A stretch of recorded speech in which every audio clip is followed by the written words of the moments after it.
Soon the lights were much larger, and sometimes they blinked out as though someone had walked past a window for a moment.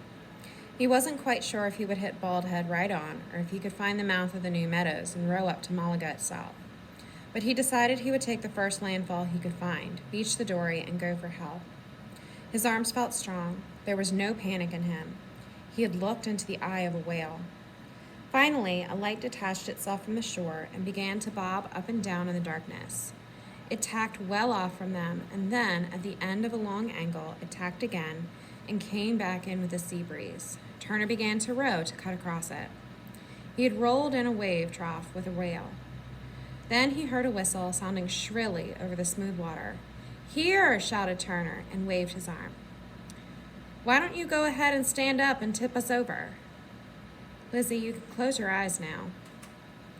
The whistle came again, and Turner called out as loudly as he could. "Hello, the boat! The boat! Hello! Hello, the boat!" Suddenly, a sloop yawed toward them, and the moon filled its half sail with bright light. It rode high above the waves as if it preferred not to get wet. "Hello, the boat!" cried Turner again. And then a cry from the sloop's deck. "Turner Buckminster! Turner Buckminster!" Deacon Hurd's voice. "Here! Here!" called Turner. The sail dropped from the sloop's mast, and Turner rowed to its bow until he could make out Willis Hurd's face in the light of the lantern he was swaying over the water. "Turner Buckminster!" called out Deacon Hurd again from somewhere back in the darkness. "He's here!" Willis hollered back over his shoulder. "Just off the bow, and it's true, he really does have a Negro with him." "My God," Turner heard the deacon declare, "what is this world coming to?" "I'll keep my eyes closed," said Lizzie. Turner wasn't sure whether he wanted to sink then and there or maybe row back out into the dark and make their own way in. "Slide on down to the stern," Deacon Hurd called. "Willis, throw him a stern line. We'll tow you in, boy."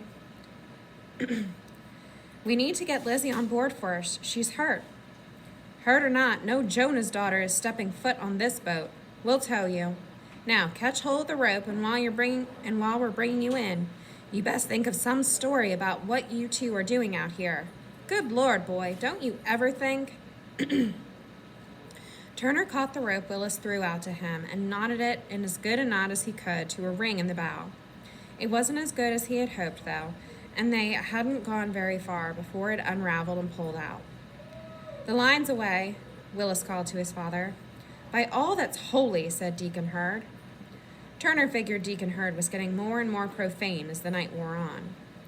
The Hurds tacked and came around again, and once more Willis hurled the line out to Turner. "Tie a hitch this time," he called. "You can tie a hitch, can't you?" "I can tie a hitch," Turner hollered. He tied another knot, another loose knot, around the ring and kept a length out long enough that he could hold on to it, which he did for dear life. "You don't know how to tie a hitch, do you?" said Lizzie. "Close your eyes," Turner answered.